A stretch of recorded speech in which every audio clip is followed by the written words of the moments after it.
नमस्कार साथियों, good morning प्यारे दोस्तों। आज की जो हमारी क्लास है उसमें टॉपिक चल रहा है हमारा विशेषण के भेद। और विशेषण के भेद में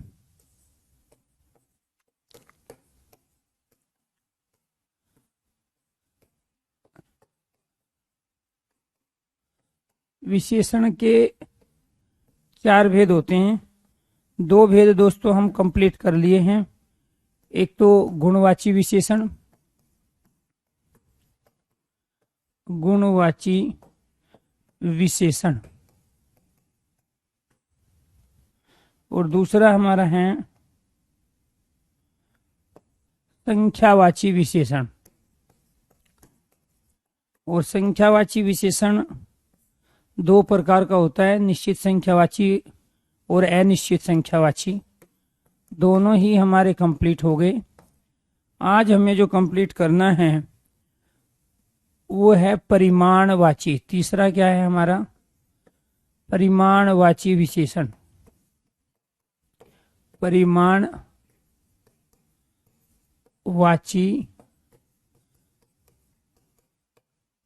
विशेषण। परिमाणवाची विशेषण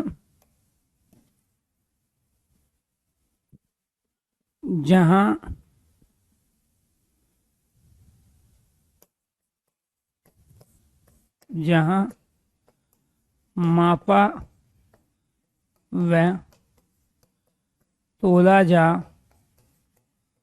सकता है, या जिसे मापा व तोला जा सकता है,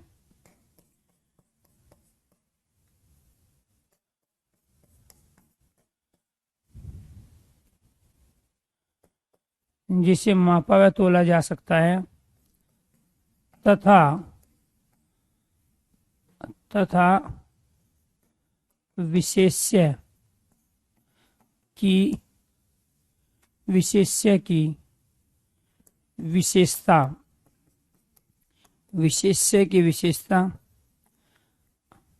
भी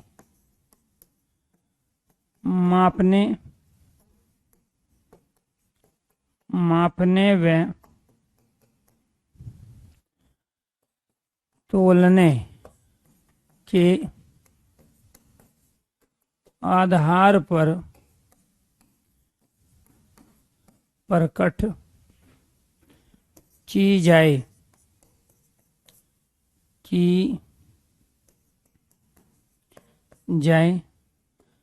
उसे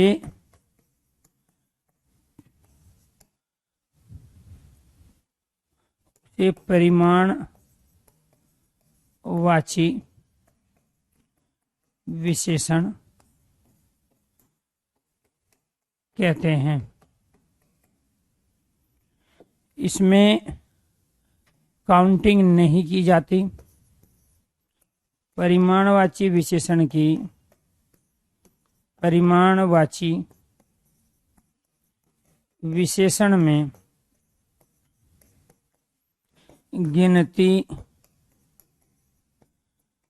गिनती नहीं की जाती। गिनती मतलब काउंटिंग नहीं की जाती। परिमाणवाची विशेषण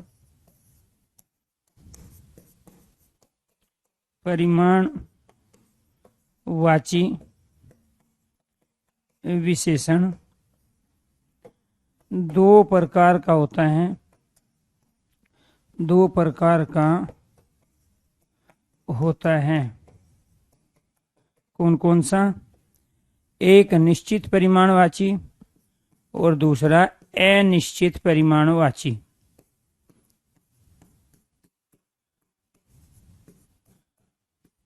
निश्चित परिमाणवाची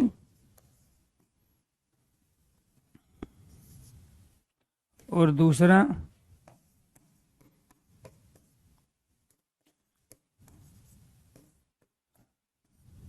अनिश्चित परिमाणवाची। निश्चित परिमाणवाची और अनिश्चित परिमाणवाची। ये थे यहाँ से बेसिक क्वेश्चंस जो 3 तरह के हैं। एक तो क्वेश्चन बना हमारा विशेषण के कितने भेद है, राइट आंसर 4। 2 भेद हम कंप्लीट कर चुके हैं। और तीसरा भेद है हमारा परिमाणवाची। परिमाण मतलब होता है मात्रा, क्वांटिटी। तो यहाँ पर प्यारे दोस्तों जो हम बात कर रहे हैं, यहाँ हम मात्रा की बात कर रहे हैं। तो जो मात्रा को, वाची का मतलब होता है कहना, जो मात्रा को कहता है वो क्या कहलाया प्यारे दोस्तों, परिमाणवाची कहलाया। तो वाची का मतलब बोलना होता है, कहना होता है, बतलाना होता है। तो जो परिमाण को कहता है, परिमाण को बोलता है, परिमाण को बतलाता है, वो परिमाणवाची कहलाया। लेकिन साथ के साथ अगर वो विशेषण के रूप में हमने प्रयुक्त किया है किसी की विशेषता को बताने के लिए, तो वो क्या बन गया हमारा, परिमाणवाची विशेषण। तो ये भी विशेषण है जिसको हम पर विशेषण के रूप में भी प्रयोग करते हैं। और आपको ये ध्यान रखना है, प्रत्येक टॉपिक किसी न किसी दूसरे टॉपिक से जुड़ा होता है, उसका कोई ना कोई उसके साथ लिंक होता है। तो जैसे ही हम पर विशेषणों के रूप में प्रयोग करते हैं, और इससे पहले प्यारे दोस्तों आपको ये ध्यान रखना है कि जो तमाम टॉपिक आपने पढ़े और उनके साथ साथ में हम इनका कहाँ कहाँ कब कब किस संदर्भ में प्रयोग करते हैं, उस कॉन्सेप्ट के साथ ही आपको उसको समझना पड़ेगा। तो यहाँ परिमाणवाची विशेषण जिसे मापा व तोला जा सकता है तथा विशेष्य की विशेषता की मापने व तोलने के आधार पर विशेष्य की विशेषता मापने, विशेष्य की विशेषता मापने व तोलने के आधार पर प्रकट की जाए तो उसे हम क्या कहते हैं दोस्तों, उसे परिमाणवाची विशेषण कहते हैं। अर्थात ये क्वांटिटी को बताएगा। परिमाणवाची विशेषण में गिनती नहीं की जाती, ये आपको ध्यान रखना है। कई बार स्टेटमेंट पूछ दी जाती है, परिमाणवाची विशेषण से संबंधित बताइए कथन कौन सा सही है कौन सा गलत है। परिमाणवाची विशेषण 2 प्रकार के होते हैं, हमारा तीसरा क्वेश्चन ये बना। और वो कौन से होते हैं, निश्चित परिमाणवाची और अनिश्चित परिमाणवाची। अब इनके अलावा भी 2 क्वेश्चन और यहाँ से बनते हैं। एक तो पर्टिकुलर कोई शब्द देगा, पूछेगा ये संख्यावाची है, गुणवाची है, परिमाणवाची है या सार्वनामिक है। 4 शब्द ऑप्शन में होंगे। और इसके अलावा 5वीं जो कंडीशन बनती है, जो सबसे ज्यादा पूछी जाती है विशेषणों में, वो होती है सेंटेंस दे के विशेषणों की पहचान करवाना, या सेंटेंस दे के पूछना है कि इस सेंटेंस में किस विशेषण का प्रयोग किया गया है। तो ये 5 तरह के यहाँ से क्वेश्चन बनते हैं दोस्तों। अगर ये इतनी चीज समझ में आपकी आ गई है, इसकी परिमाणवाची विशेषण की डेफिनेशन, भेद और इसके जो तमाम स्टेटमेंट है, तो अगर ये क्लियर है और आपको मेरी आवाज क्लियर दिखाई दे रही है, स्मार्ट बोर्ड पे लिखी गई चीज भी क्लियर है, तो आप एक बार ओके कीजिए, यस कीजिए। और इसके बाद में वो तमाम सेंटेंस लेते हैं जिनमें वो परिमाणवाची विशेषणों के रूप में पूछते हैं। तो यहाँ पर ये आपको ध्यान रखने है कि इनमें से कौन सा सेंटेंस ऐसा है जिसमें हमने निश्चित परिमाणवाची विशेषण का प्रयोग किया है, और कौन सा सेंटेंस ऐसे है जिसमें हमने अनिश्चित परिमाणवाची विशेषण के रूप में प्रयोग किया है। बच्चा भूखा है, थोड़ा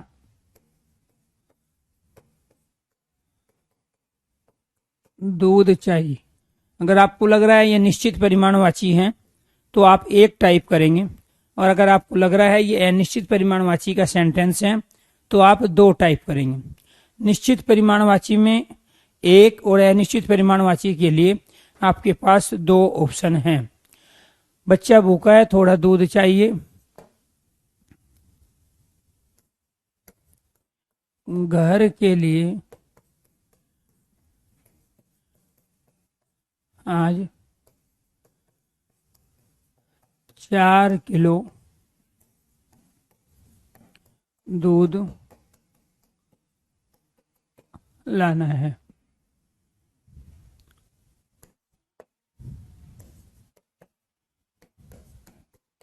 बरसात का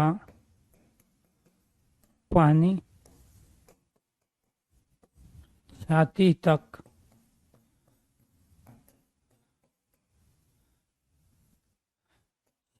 तक भर गया।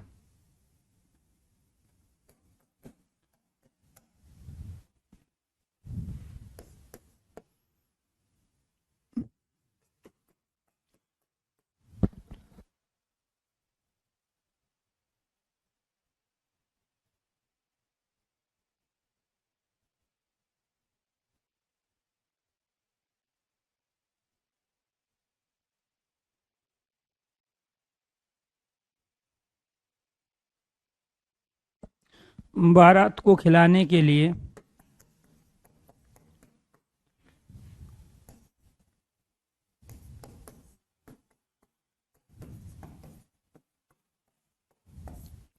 3 क्विंटल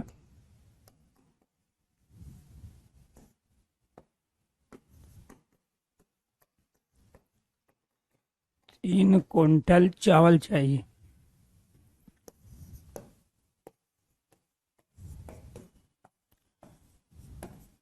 चुल्लू भर पानी में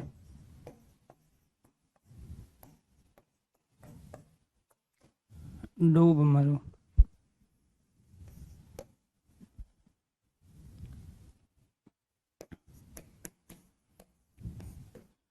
मोदी की मिल में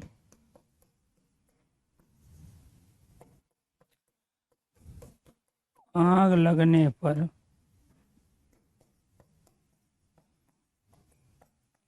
सैकड़ों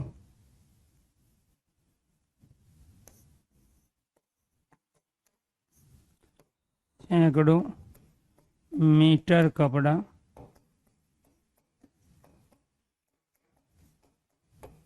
जल गया।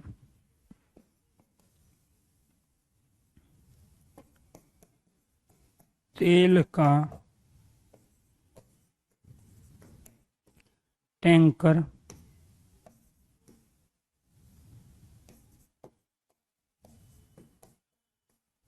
पलटने पर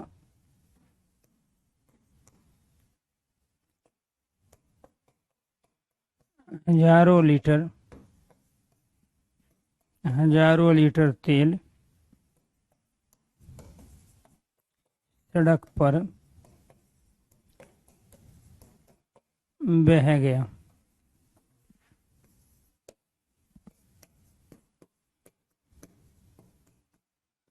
रिलायंस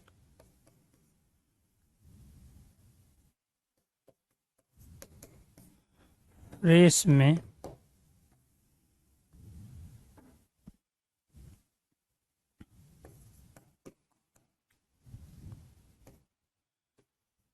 5 किलो चीनी के साथ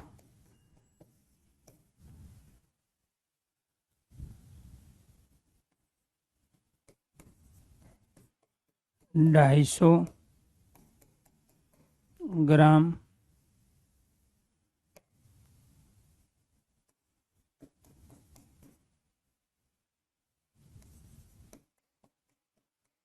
धनिया मुफ्त है।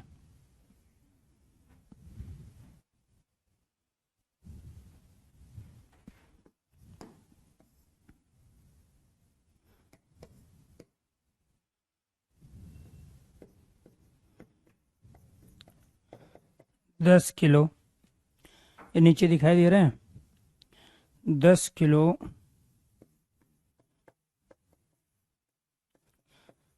आशीर्वाद आटा खरीदने पर 250 ग्राम हल्दी फ्री है। ये 10 सेंटेंस आपके सामने है दोस्तों, और आपको बताना क्या है, आपको बताना है कि इनमें से कौन सा निश्चित परिमाणवाची है, इनमें से कौन सा अनिश्चित परिमाणवाची के अंतर्गत सेंटेंस आएगा। निश्चित परिमाणवाची में दोस्तों आपको ये ध्यान रखना है, हम वस्तु, व्यक्ति या किसी भी पदार्थ की हम क्वांटिटी के आधार पे उसको मापने व तोलने का काम करते हैं, और वो जो मापने व तोलने का काम होगा वो पूर्ण होगा, अर्थात वो निश्चित रहेगा, अपूर्ण नहीं होगा, वो लगभग में नहीं होगा। अनिश्चित परिमाणवाची के अंतर्गत भी हम मापने तोलने का काम करते हैं, लेकिन वो हमेशा अनिश्चितता बनी रहती है, वहां क्लियरिटी नहीं होती है कि वास्तव में हम जो मापने व तोलने का काम कर रहे हैं उसकी पूरी यूनिट कितनी है। और यहाँ 10 सेंटेंस दिए गए और इसी के आधार पे उस शब्द को रेखांकित करके पूछ सकता है कि ये बताइए संज्ञा है, सर्वनाम है, विशेषण है, क्रिया है या क्रिया विशेषण है। कुछ भी ऑप्शन आपको दे सकता है। शब्द को रेखांकित कर देगा, बच्चा बताइए इसमें से बच्चा क्या है, तो बच्चा यहाँ संज्ञा है। कौन सी संज्ञा है? जातिवाचक संज्ञा है। ऐसे ही उसको ऐसे नहीं पूछना होता है तो आपसे पूछ लेगा थोड़ा बताइए, यहाँ थोड़ा क्या है, तो थोड़ा यहाँ विशेषण है। कौन सा विशेषण है? वो गुणवाची, संख्यावाची, परिमाणवाची या सार्वनामिक विशेषण। तो आप क्या कहोगे? ये परिमाणवाची विशेषण है। क्लियर? फिर उसको नहीं पूछना है ये चीजें, पूरा सेंटेंस देगा और आपसे पूछेगा ये सेंटेंस बताइए किससे संबंधित है, गुणवाची विशेषण है, संख्यावाची है, परिमाणवाची है या सार्वनामिक है। आसान क्वेश्चन है। सबसे डिफिकल्ट क्वेश्चन क्या बनेगा? ये बताइए कि ये निश्चित संख्यावाची है, निश्चित परिमाणवाची है, निश्चित अनिश्चित संख्यावाची है या अनिश्चित परिमाणवाची है। 4 ऑप्शन आपको दिए। तो बच्चा भूखा है, थोड़ा दूध चाहिए, तो आपको सबसे पहले विशेष्य की पहचान करनी होती है। विशेष्य हम उस वस्तु, उस व्यक्ति, उस पदार्थ, उस विषय को कह रहे हैं, उस आधार को कह रहे हैं जिसकी विशेषता बताई जाती है।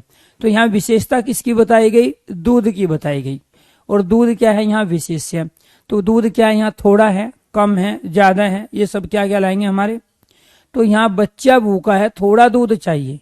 अब थोड़ा आधी किलो चाहिए, 1 किलो चाहिए, 2.5 किलो चाहिए, कुछ क्लियर नहीं है। और जब थोड़ा दूध चाहिए तो ये कहलाया हमारा अनिश्चित परिमाणवाची।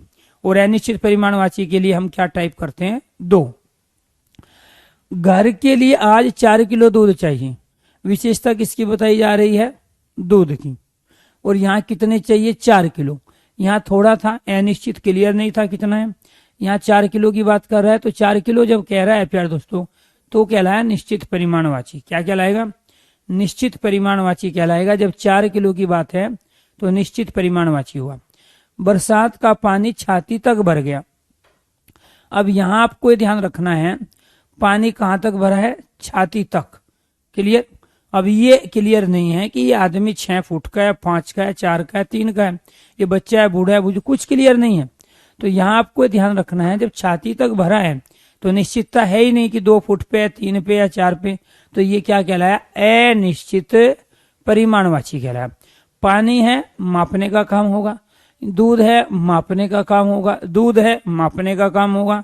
और जहां मापने का काम हो परिमाणवाची, निश्चितता दी है तो निश्चित परिमाणवाची, और अनिश्चितता प्रकट कर रहा है तो क्या कहलाएगा? अनिश्चित परिमाणवाची। क्लियर? अनिश्चित परिमाणवाची। बारात को खिलाने के लिए 3 क्विंटल चावल चाहिए। अब आपके पास तो ऑप्शन में क्या क्या रहेगा? निश्चित संख्या, अनिश्चित परिमाण, ठीक है, अनिश्चित संख्या, अनिश्चित परिमाण। तो कैसे बताओगे बारात को खिलाने के लिए 4 क्विंटल चावल चाहिए? और चावल को आप काउंटिंग करके लोगे नहीं। चावल को प्यार दोस्तों आप तोल के लोगे। आप ये नहीं कहोगे मुझे चावल चाहिए, 2 चावल दे दो, 3 चावल दे दो। तो 2 चावल 3 चावल तो आप लोगे नहीं। अगर हम चलो 1 किलो भी चावल चाहिए, वो काउंटिंग करके नहीं देगा, तोल के देगा आपको। तो चावल तोले जाते हैं, और जब तोले जाते हैं तो परिमाणवाची हुआ। और यहाँ क्या कह रहा है? 3 क्विंटल की बात कर रहा है। और जब 3 क्विंटल की बात कर रहा है तो ये क्या कहलाया? निश्चित परिमाणवाची कहलाया। क्या कहलाया? निश्चित परिमाणवाची। चुल्लू भर पानी में डूब मरो। अब यहाँ विशेष से क्या दिया? पानी। पानी की काउंटिंग होगी नहीं, पानी को क्या करेंगे हम? मापेंगे। तो जब पानी को मापा जाता है तो यहाँ क्लियर है नहीं कि यहाँ चुल्लू बच्चे भी हो सकता है। चुल्लू किसे कहते हैं? दोनों हथेली को हम एक साथ लेंगे तो वो चुल्लू कहलाता है। और छोटे बच्चे की हथेली में पानी कम आएगा, बड़े की में ज्यादा आएगा। तो इसलिए चुल्लू भर पानी में डूब मरो, क्लियर नहीं है कि पानी कितना है चुल्लू में। तो राइट आंसर क्या हुआ? अनिश्चित परिमाणवाची। मोदी की मिल में आग लगने पर सैकड़ों मीटर कपड़ा जल गया। अब कपड़ा है, यहाँ मापने का काम करते हैं। तो यहाँ प्यारे दोस्तों कपड़े को मीटर में मापा जाता है। तो जब कपड़े को मापने का काम है तो ये परिमाणवाची रहेगा। सैकड़ों मीटर की बात कर रहा है। जब सैकड़ों कह रहा है, 100 है, 200 है, 250 है, 100 से ऊपर है, कुछ क्लियर नहीं है प्यारे दोस्तों। तो क्या कहलाएगा? अनिश्चित परिमाणवाची। क्या कहलाएगा? अनिश्चित परिमाणवाची। तेल का टैंकर पलटने पर हजारों लीटर तेल सड़क पर बह गया। तेल है, मापने का काम होगा। तेल को लीटर में मापा जाता है। तो जब मापने का काम है तो हजारों लीटर कह रहा है। अब वो 1000 है, 1000 से ज्यादा है या कम है तो क्लियर यहाँ पे नहीं है। तो ये भी क्या कहलाया हमारा? अनिश्चित परिमाणवाची। रिलायंस प्रेस में 5 किलो चीनी के साथ 250 ग्राम धनिया मुफ्त मिलता है। तो एक तो वो यहाँ चीनी की बात कर रहा है, चीनी को आप तोल के लेते हो 1 किलो 2 किलो 3 किलो 4 किलो, यहाँ 5 किलो की बात कर रहा है। तो रिलायंस फ्रेश में 5 किलो चीनी के साथ 250 ग्राम धनिया मुफ्त मिलता है। तो ये जो 5 किलो है ये अपने आप में निश्चितता को बता रहा है। तो ये यहाँ चीनी क्या परिमाण को बता रहा है। तो ये क्या कहलाया, निश्चित परिमाणवाची। 250 ग्राम धनिया, धनिया जब भी लोगे तो आप तोल के लोगे, और जब धनिया को तोल के लोगे तो यहाँ 250 ग्राम कह रहे हैं। तो यहाँ 250 अपूर्ण नहीं है कि ये 300 पूरा नहीं है, आधा है या 2 होना चाहिए था, ये भी पूर्ण ही है। तो ये 250 या 350 450 को आप अपूर्ण नहीं मानोगे। तो ये क्या है, हमारा निश्चित परिमाणवाची है। 10 किलो आशीर्वाद आटा खरीदने पर, तो यहाँ आटा कितना है हमारा, 10 किलो आशीर्वाद आटा। आशीर्वाद क्या है, यहाँ ब्रांड का नाम है, ठीक है, प्रोडक्ट है आपका आटा। तो 10 किलो आटा खरीद रहे हो, क्या मिल रहा है, 250 ग्राम हल्दी फ्री है उस पर। तो यहाँ हल्दी 250 ग्राम है निश्चित, यहाँ आटा क्या है 10 किलो निश्चित। तो इसीलिए प्यारे दोस्तों ये क्या कहलाया, हमारा निश्चित परिमाणवाची। क्या कहलाया, निश्चित परिमाणवाची। अब आप ये बताइए, आप में से किस स्टूडेंट के कितने क्वेश्चन ये सही थे। 10 आपको दिए, 10 में से आपके कितने सही हुए वो बताइए, ताकि पता चले कि विशेषण वाले टॉपिक की सही नॉलेज आपको हुई है कि नहीं हुई है।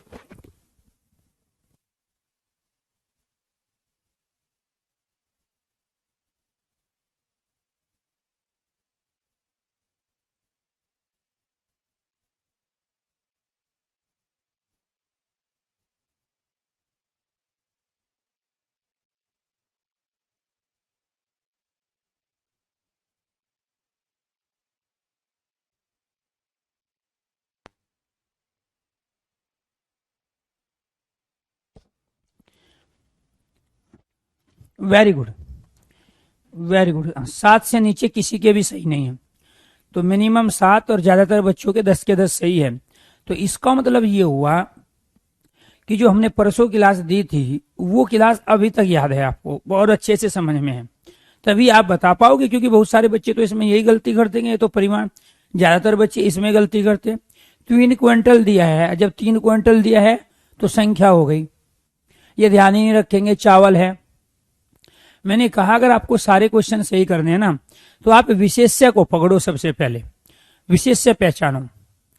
अब मान के चलो मैं यहाँ पे कहने लगूं उसका प्रवासी पति सालों बाद घर लौटा, तो साल को तोल थोड़े ही सकते हैं, साल की काउंटिंग होगी। और जब साल की काउंटिंग होगी तो सालों बाद लौटा है, तो वहां क्लियर दिया ही नहीं है कि कितने साल बाद आया, 2 साल 10 साल 15 साल बाद आया। तो क्या क्या लगेगा, अनिश्चित संख्यावाची। यहां गलती क्या करती है, 3 क्विंटल, और ये 3 संख्या तो दिया हुआ है, तो निश्चित संख्यावाची बता देंगे इसको, ये ध्यान ही नहीं रहेगा यहाँ चावल है।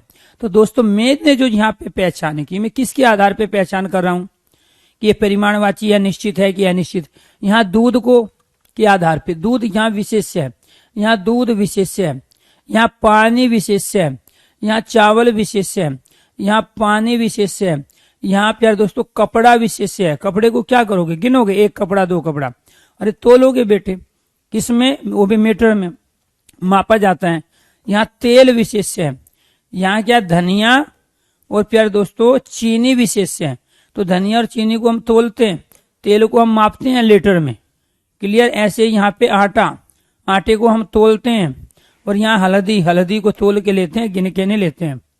तो इसीलिए आपको ये ध्यान रखना है कि अब आज तो पैकेट में आ गए हैं, एक पैकेट 250 ग्राम का एक पैकेट, तो 250 ग्राम वाला पैकेट, आधे किलो वाला पैकेट या 1 किलो वाला पैकेट वो भी ऑलरेडी तुला हुआ है, लेकिन उसमें समय कम लगे इसलिए काउंटिंग कर लेते हैं, चलो 1 पैकेट दो 2 2 3 2, क्लियर।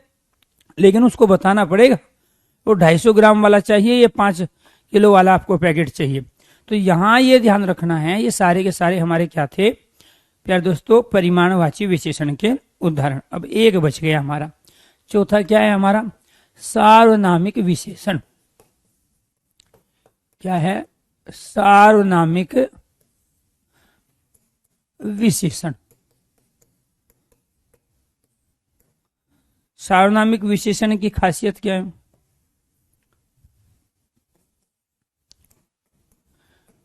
जब जब किसी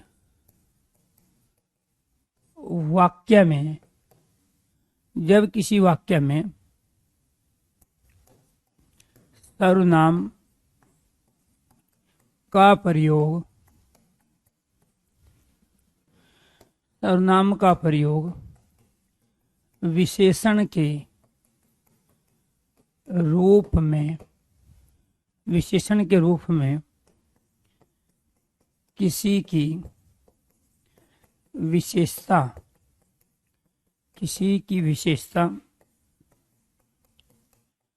बताने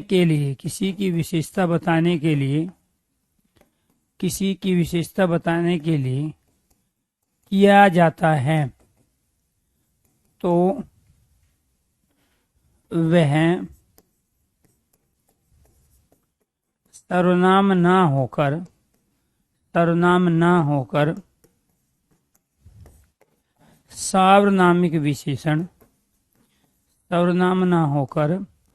सार्वनामिक विशेषण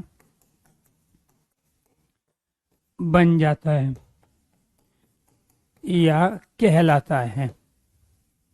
एक पॉइंट। दूसरा पॉइंट, जब यह वह ये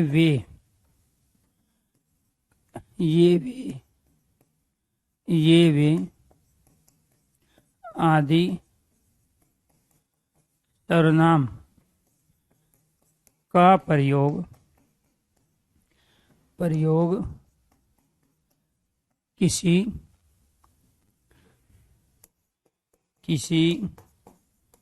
जातिवाचक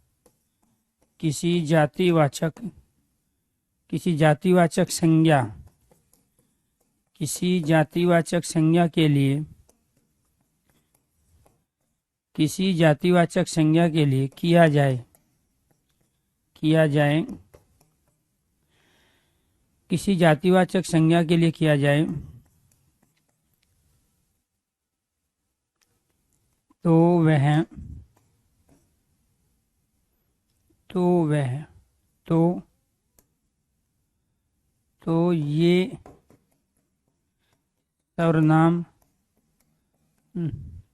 तो ये सर्वनाम ना होकर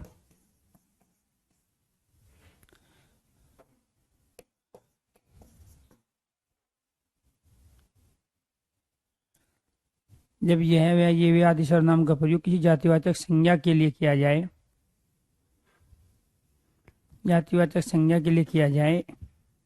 या साथ किया जाए, जातिवाचक संज्ञा के साथ या जातिवाचक संज्ञा के साथ किया जाए, तो ये सर्वनाम ना होकर सार्वनामिक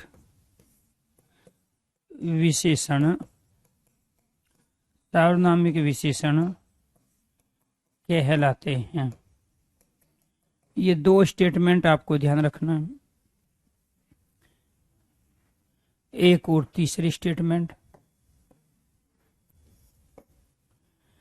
जब बहुत अनेक में से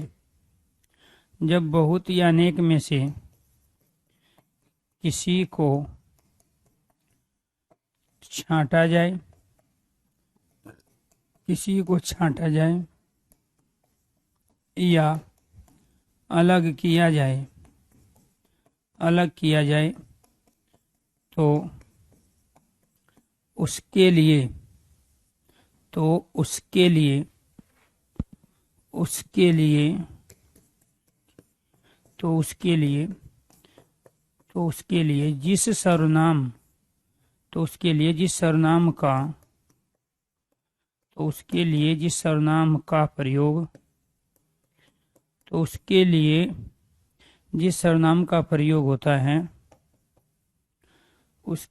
जिस सर्वनाम का प्रयोग होता है उसे सार्वनामिक विशेषण कहते हैं।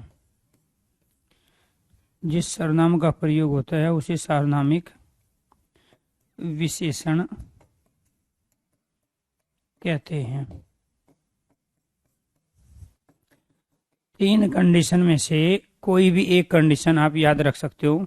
एक बार पढ़िए दोस्तों, यहाँ सर्वनाम और विशेषण दोनों आपस में एक दूसरे पर डिपेंड है और लिंक है।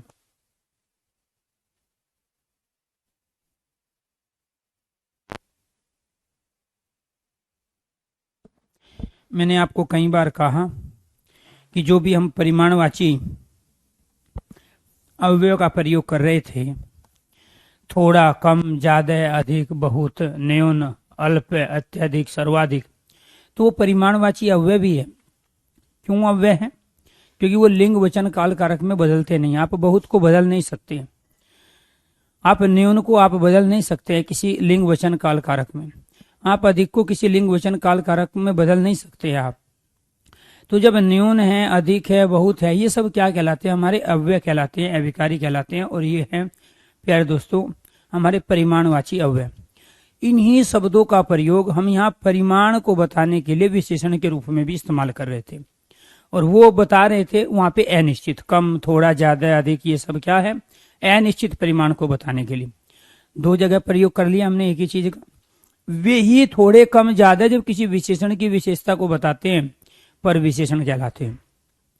1 पंथ 3 काज, दोबारा ध्यान से सुनो। थोड़ा, कम, ज्यादा, अधिक, न्यून, अल्प, ये सारे के सारे हमारे परिमाणवाची अव्यय कहलाते हैं, जिनको हम किसी भी लिंग वचन काल कारक में परिवर्तित नहीं कर सकते, रूपांतरित नहीं कर सकते। वो अविकारी कहलाते हैं, अव्यय कहलाते हैं। और जो क्वांटिटी को, मात्रा को बताने का काम करता है वो परिमाणवाची अव्यय कहलाते हैं। तो ये परिमाणवाची अव्यय भी थे। और साथ के साथ प्यारे दोस्तों इनका हम जो प्रयोग कर रहे थे वो हम विशेषण में भी प्रयोग कर रहे हैं। और विशेषण में परिमाणवाची विशेषण के रूप में प्रयोग कर रहे हैं जो अनिश्चित परिमाण को बताता है। अभी हमने बहुत सारे सेंटेंस लिए थे पीछे। यहाँ पे प्यारे दोस्तों ये जो बार बार हम प्रयोग कर रहे हैं, थोड़ा दूध चाहिए, तो इसमें वो उसकी मर्जी है, वो क्या पूछे ऑप्शन देके। तो थोड़ा यहाँ प्यारे दोस्तों अनिश्चित परिमाणवाची भी है, थोड़ा यहाँ अव्यय भी है, थोड़ा यहाँ अविकारी शब्द भी है। अब हमें यहाँ पे आपको ध्यान रखना है, किसी विशेषण की विशेषता को बताने के लिए प्रकट कर ले। ये तो यहाँ दूध तो संज्ञा है। अगर इसी के साथ हम इससे पहले एक विशेषण लिया, थोड़ा कम सुंदर है, थोड़ा कम सुंदर है, थोड़ा अधिक मेहनत करो, तो ये अधिक क्या है? विशेषण है। वो ऑलरेडी प्यारे दोस्तों हम विशेषता को बताने के लिए प्रयोग करते हैं।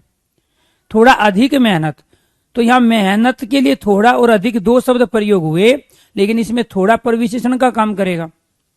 तो जब भी 2 विशेषण एक साथ आ जाते हैं उनमें पहले वाला पर विशेषण हुआ। तो मैं ये कहना चाह रहा हूं थोड़ा यहाँ अव्यय भी है, थोड़ा यहाँ प्यारे दोस्तों परिमाणवाची अव्यय है जिसमें हम किस रूप में प्रयोग करें? अनिश्चित परिमाण के रूप में। और थोड़ा पर विशेषण का भी काम करता है जब उसके साथ कोई एक और विशेषण आ जाता है और वो उस विशेषण की विशेषता को बताता है। सेम वही चीज देखो यहाँ पे भी है। इसका नाम क्या पड़ा? सार्वनामिक विशेषण। तो सार्वनामिक विशेषण जब हम कह रहे हैं तो इसका मतलब ये हुआ दोस्तों कि ये सर्वनाम से बना है। और ये सर्वनाम में ये चौथा भेद है हमारा, किसका? विशेषण का। सर्वनाम में एक लगा के हमने क्या बनाया? सार्वनामिक बनाया। तो जो विशेषण सर्वनाम से बने हैं उन्हीं को तो हम सार्वनामिक विशेषण कहेंगे। और यहाँ पे जब किसी वाक्य में सर्वनाम का प्रयोग, इसका प्रयोग, सर्वनाम का प्रयोग, ध्यान से सुनना चीजों को, जब किसी वाक्य में सर्वनाम का प्रयोग विशेषण के रूप में किसी की विशेषता बताने के लिए किया जाता है तो वह सर्वनाम ना होकर, होता वो सर्वनाम ही है, लेकिन उस समय वो सर्वनाम का काम नहीं कर रहा होता। सर्वनाम का काम क्या होता है? संज्ञा की पुनरावृत्ति को रोकना, संज्ञा के स्थान पर प्रयुक्त होना, वाक्य में आकर्षण बढ़ाना, वाक्य में प्रभाव उत्पन्न कर देना। बार बार रिपीट नहीं होगी संज्ञा अगर सर्वनाम का प्रयोग करोगे, तो वह सर्वनाम ना होकर सार्वनामिक विशेषण का काम करता है। तो आपको ये ध्यान रखना है प्यारे दोस्तों, जिस प्रकार विशेषण से हम भाववाचक संज्ञा बनाते हैं, जिस प्रकार हम क्रिया से भी भाववाचक संज्ञा बना लेते हैं, जिस प्रकार हम दूसरी संज्ञाओं से भी भाववाचक संज्ञा बना लेते हैं, ऐसे यहाँ विशेषण के लिए हम सर्वनाम का प्रयोग करते हैं। तो सर्वनाम से भी विशेषण बनाए जाते हैं। संज्ञा से विशेषण तो बनते ही है, लेकिन सर्वनाम से भी विशेषण बनते हैं। और ऐसी क्रिया है, संज्ञा सर्वनाम विशेषण से क्रिया बनती है, जैसे नाम धातु क्रिया है। नाम धातु क्रिया में क्या है, संज्ञा सर्वनाम विशेषणों का प्रयोग करेंगे तो वह सर्वनाम ना होकर सार्वनामिक विशेषण बन जाता है। दूसरी कंडीशन क्या है, मान के चलो आपको ये नहीं पता है, ठीक है, इसमें क्या है भाई, सर्वनाम का प्रयोग हमने किसी की विशेषता को बताने के लिए किया तो सर्वनाम नहीं रहेगा, बल्कि वो विशेषण का ही काम करेगा जब विशेषता बता रहा है। तो जब यह है, एक तो मैंने एग्जाम्पल दे दिया कुछ, जब यह है वह ये वे आदि सर्वनाम, आदि सर्वनाम का प्रयोग किसी जातिवाचक संज्ञा के साथ किया जाए, इनमें से कोई भी आ जाए और उसके साथ जातिवाचक संज्ञा हो, यह बच्चा सबसे होनहार है, तो यह बच्चा क्या है, यहाँ जातिवाचक संज्ञा है और उसके साथ क्या आ गया, यह आ गया, तो यह क्या कहलाएगा, सर्वनाम नहीं बल्कि सार्वनामिक विशेषण कहलाएगा। तो जातिवाचक संज्ञा क्या होती है, जो किसी वर्ग को, समुदाय को, जाति का जो हमें ज्ञान कराती है, जैसे बच्चा है, बूढ़ा है, जवान है, इसमें सब आ जाएंगे। तो ये क्या है, सब लड़का है जातिवाचक, नेता है जातिवाचक, शिक्षक है जातिवाचक संज्ञा, हिमालय, नदी, नहर सब जातिवाचक संज्ञा, पशु जानवर सब क्या जातिवाचक संज्ञा। तो जो जातिवाचक संज्ञा के साथ जिसका प्रयोग किया जाता है सर्वनाम का, तो ये सर्वनाम ना होकर सार्वनामिक विशेषण कहलाते हैं। फिर क्या, जब बहुत या अनेक में से किसी को छांटा जाए या अलग किया जाए, उसके लिए जिस सर्वनाम का प्रयोग होता है उसे सार्वनामिक विशेषण कहते हैं। अब सेंटेंस लो यहाँ पे,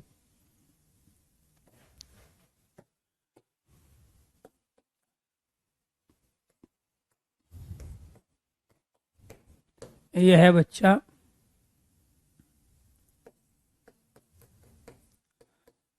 होनहार है,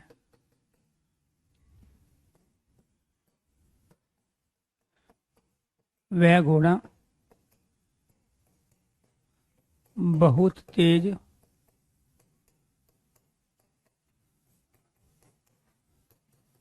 दौड़ता है, वह घोड़ा बहुत तेज दौड़ता है।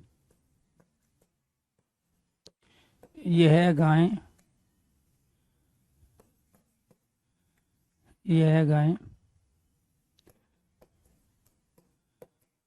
10 लीटर दूध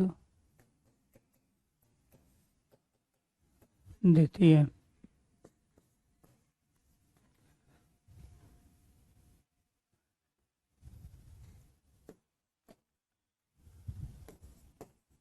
वह भैंस सबसे अधिक दूध देती है।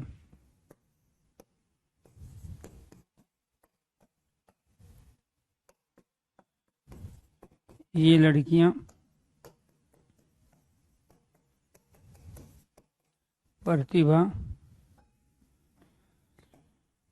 प्रतिभाशाली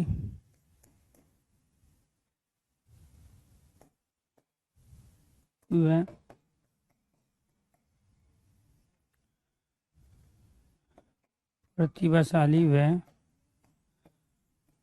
परिश्रमी है।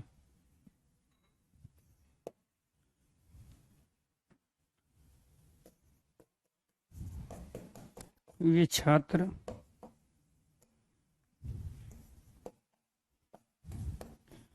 बहुत अच्छा खेलते हैं।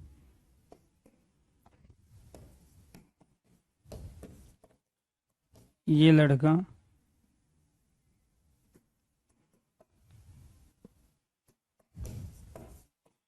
बदतमीज व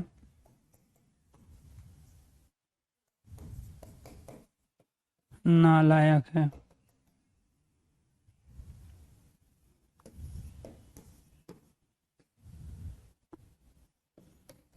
वह आदमी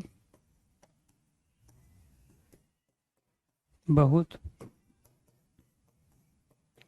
परिश्रमी, लगनशील,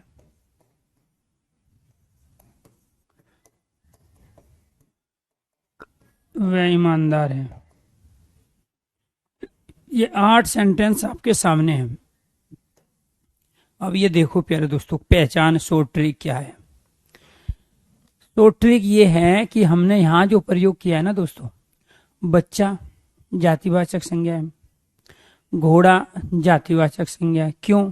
इस बच्चे के अंदर सारे बच्चे आ जाएंगे, शैतान बच्चे, प्रतिभाशाली, मेहनती बच्चे, खराब बच्चे, अच्छे बच्चे, नटखट बच्चे, एनीथिंग सारे आ जाएंगे। हर एज ग्रुप के बच्चे आ गए। घोड़े के अंदर सारे घोड़े आ जाएंगे, चाहे दरियाई घोड़ा हो, चाहे वो चेतक वाला घोड़ा हो या कोई दूसरा हो। गाय के अंदर नील गाय, जर्सी गाय, साहिवाल गाय, देसी गाय, अमेरिकन गाय सारी आ गई, जातिवाचक संज्ञा। भैंस के अंदर सारी भैंस आ गई, मोटी भैंस, पतली भैंस, दुबली भैंस, ठीक है। तो सारी हर तरह की, मुर्रा भैंस सारी आ गई, गुजराती भैंस, हरियाणवी भैंस, ये सारी भैंस आ गई। लड़कियों के अंदर सारी लड़कियां आ गई, ठीक है। कटिंग कराने वाली, चुटिया रखने वाली, ठीक है, गोल कटिंग कराने वाली, इंदिरा गांधी का कटिंग कराने वाली, हर तरह की सारी लड़कियां, पढ़ने वाली और बिना पढ़ने वाली, ठीक है। मोबाइल पे ज्यादा काम करने वाली और बिना मोबाइल के पढ़ने वाली, हर तरह की लड़कियां आ गई। छात्र के अंदर सारे छात्र आ गए, चाहे वो पाकिस्तान का हो, भारत का हो, चाहे वो प्यार दोस्तों कोई भी सब्जेक्ट पढ़ता हो, चाहे वो गांव का हो, चाहे शहर का हो। तो कहने का मतलब लड़का क्या है, यहाँ सब इसके अंदर जाति है, वर्ग है, समुदाय का बोध करा रहा है। सारे लड़के आ गए, आदमी, सारे आदमी आ गए। तो यहाँ आदमी, लड़का, छात्र, लड़कियां, भैंस, गाय, घोड़ा, बच्चा जातिवाचक संज्ञा है। और मैं संज्ञा पढ़ा चुका हूं, आपको संज्ञा पढ़ा चुका हूं। तो यहाँ जातिवाचक संज्ञा के साथ पहले क्या आए? सर्वनाम। और सर्वनाम की डेफिनेशन क्या पढ़े हो? मैं तो सीक्वेंस में टॉपिक चल रहे हैं, पहले संज्ञा पढ़ाया, फिर सर्वनाम पढ़ाया, उसके बाद विशेषण चल रहे हैं, और इसके बाद क्रिया पढ़ाऊंगा। तो यहाँ कहने का मतलब ये हुआ दोस्तों कि हम यहाँ सर्वनाम का प्रयोग तो कर रहे हैं, लेकिन जातिवाचक संज्ञा के साथ कर रहे हैं। और जब सर्वनाम का प्रयोग जातिवाचक संज्ञा के साथ होगा तो ये है, वह, ये, वे सर्वनाम नहीं है दोस्तों। ये यहाँ पर इनकी विशेषता को बताने के लिए आए हैं। जब ये सर्वनाम किसी की विशेषता को बताने के लिए प्रयोग किए जाए तो ये सार्वनामिक विशेषण कहलाते हैं, जो सर्वनाम से ही बनते हैं। इसीलिए यहाँ यह, वह, यह, वह, ये, वे, ये, वह सारे के सारे क्या कहलाए? सार्वनामिक विशेषण। क्यों कहलाए? क्योंकि ये विशेषता को बताने का काम कर रहे हैं, विशेषता को बताने का काम कर रहे हैं। इसके बाद यह बच्चा होनहार है, तो यहाँ बच्चे की विशेषता को प्रकट किया जा रहा है। अब बहुत सारे बच्चे हैं, किसी एक की तरफ को इशारा कर रहे हैं कि ये वाला बच्चा होशियार है, इस बच्चे की नौकरी लगेगी, ये बच्चा अगले साल भर्ती होगा, और ये बच्चा सबसे ज्यादा मेहनत कर रहा है, ये बच्चा सबसे ज्यादा क्वेश्चन का आंसर देता है। तो जब बहुतों में से, मेरी क्लास में अगर कम से कम 400 बच्चे बैठे, मैं किसी एक लड़का या लड़की की ओर इशारा करके बोलूं कि इस लड़की का सिलेक्शन 2021 में होगा, ये वाला लड़का 2022 में भर्ती होगा, तो इसका मतलब मैंने बहुतों में से किसी एक को छांट लिया और उसके लिए मैंने सर्वनाम का प्रयोग किया। तो यहाँ क्या है? यह बच्चा होनहार है, बहुत सारे बच्चों में से किसी एक। कई बार क्या होता है, आपके घर पे गेस्ट आते हैं, अगर मान के चलो मम्मी की तरफ से आए हैं, मम्मी के परिवार से, तो मम्मी कोसेगी हमारे वाले बच्चे तो कुछ करते ही नहीं, आपके बच्चे तो बहुत अच्छे हैं, हमारे वाले नहीं करते हैं, आपके बच्चे अच्छे हैं। और फिर वो क्या, नहीं ये आपके बच्चे, ये तो बहुत मेहनती है, तो उसने आपके लिए ये का प्रयोग किया। तो आपके बच्चे, यानी कि ये आपके बच्चे बहुत होशियार है, ऐसा नहीं है। तो यहां वो भी क्या प्रयोग कर रहा है आपके लिए? सर्वनाम का, लेकिन विशेषता को प्रकट करने के लिए। और जब ये संज्ञा के स्थान पे आएगा तब सर्वनाम कहलाएगा। और जब इसके साथ प्यार दोस्तों आपको ये ध्यान रखना, किसी की निश्चितता को बताने के लिए प्रयोग करेगा, नजदीक या दूरी को बताने के लिए प्रयोग करेगा, तो ये क्या बन जाएगा? निश्चयवाचक सर्वनाम बन जाएगा। यहाँ ये विशेषता को बताने का काम कर रहा है। वह घोड़ा बहुत तेज दौड़ता, बहुत सारे घोड़े हैं, उनमें से किसी एक की तरफ को इशारा करके कह रहे हैं कि वह घोड़ा बहुत तेज दौड़ता है। 15 घोड़ा बंधे हैं सामने उसके, और किसी एक को कह रहा है कि ये वाला घोड़ा है वो जो रेस जीता था, इस वाले घोड़े ने रेस जीती थी, ये वाला घोड़ा रेस में जाएगा, और ये वाला घोड़ा सबसे तेज दौड़ता है। तो इसीलिए यहाँ पे क्या हुआ प्यार दोस्तों, बहुतों में से किसी एक को छांट लिया। यह गाय 10 लीटर दूध देती है, इसका मतलब बाकी क्या नहीं दे रही है। अगर 5 गाय में से किसी एक की ओर इशारा करके कह रहे हैं कि ये वाली गाय है जो दूध देती है, ये वाली गाय खरीदेंगे हम, इसका मतलब बाकी नहीं खरीद रहे हैं, तो बहुतों में से किसी एक को आप अलग कर रहे हो। यहाँ कंडीशन क्या दी गई, इसीलिए तो दी गई है क्योंकि मुझे पता है आप में से अलग अलग IQ लेवल वाले बच्चे होते हैं। तो ये क्या है, जब बहुत अनेक में से किसी एक को छांटा जाए, अलग किया जाए, तो उसके लिए जिस सर्वनाम का प्रयोग होता है उसे सार्वनामिक कहते हैं। तो यहाँ हर में से किसी एक को छांटा जा रहा है। जब यह वह ये वे आदि सर्वनाम का प्रयोग जातिवाचक संज्ञा के साथ किया जाए तो वह सर्वनाम ना होकर सार्वनामिक विशेषण का काम करता है। एक ही चीज को बताने के लिए तीन तीन कंडीशन है और तीनों शॉर्ट ट्रिक है, किसी किताब में थोड़े लिखी हुई है। यह भैंस सबसे अधिक दूध देती है, इसका मतलब इसका भैंस का कोई मुकाबला नहीं है दूसरे से दूध देने के मामले में। तो छांट लिया ना, आपने अलग कर लिया बहुत सारी भैंसों में से, कह रहे हैं कि वह भैंस सबसे अधिक दूध, और वह भैंस है, ये कहलाएगा निश्चयवाचक सर्वनाम। यह गाय है, निश्चयवाचक सर्वनाम। वह घोड़ा है, निश्चयवाचक सर्वनाम। वह बच्चा है, निश्चयवाचक सर्वनाम। तो कब निश्चयवाचक होंगे ये और कब सार्वनामिक विशेषण का काम करेंगे, जिसको ये पता चल गया उसको 4200, 4000, 4800 की पे ग्रेड की नौकरी मिल जाती है। और शुभम अभी भी परेशान है, सर्वनाम के रूप में कैसे प्रयोग होगा। अरे जब किसी व्यक्ति, वस्तु, पदार्थ की निश्चितता का ज्ञान कराएगा तभी तो प्यारे दोस्तों निश्चयवाचक कहलाएगा। अच्छा, निकट और दूर के लिए प्रयोग होगा यह वह, तभी तो निश्चयवाचक कहलाएगा। अगर यहाँ हम कह देते हैं, हमें यहाँ छांटे ही ना, हमें क्या जरूरत है हमें ये बच्चा बहुतों में से छांट, यहाँ हम बहुतों में से छांट रहे हैं। अगर हम ये कह देते हैं यह बच्चा है, वह घोड़ा है, यह गाय है, वह भैंस है, या काली भैंस है, तो यहाँ ये सारे के सारे सर्वनाम हो जाएंगे। ये लड़कियां हैं, ठीक है, ये लड़कियां स्कूल जाती है, छांट ही नहीं रहे। ये लड़कियां प्रतिभाशाली व परिश्रमी है, छांट लिया, बहुतों में से छांट लिया एक को। अब कह रहे हैं कि ये लड़कियां स्कूल जाती है, बस इतना ही कहें कि ये लड़कियां स्कूल जाती है, तो क्या कहें, यहाँ सर्वनाम का प्रयोग हुआ। ये वे छात्र हैं, ये लड़के हैं, वह आदमी हैं। क्लियर।